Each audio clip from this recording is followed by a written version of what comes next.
After wrestling with Wayland screen locker issues myself and spending countless hours testing potential solutions, I finally uncovered several reliable approaches that genuinely work, and I'll share them with you right now.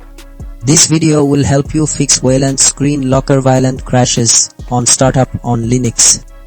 First, updating your entire system ensures all core components, including Wayland and its dependencies, are running the latest, most stable versions, which often includes critical bug fixes that prevent common startup failures. Next, sometimes a clean slate is best. Reinstalling Wayland and Veiland components from scratch eliminates any corrupted files or misconfigurations that might be causing the instability, ensuring a fresh, functional installation. Thirdly, graphics drivers are a frequent culprit.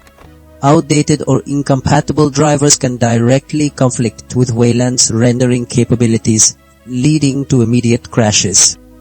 Ensuring your graphics drivers are current and correctly installed provides the necessary foundation for Wayland to operate smoothly.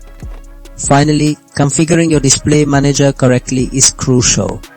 It's the gatekeeper for your desktop environment, and mis-settings can prevent Wayland from initializing properly or even force it to fall back to an Zorg session, causing your screen locker to fail. Adjusting these settings ensures Wayland starts as intended, giving you a stable Linux experience.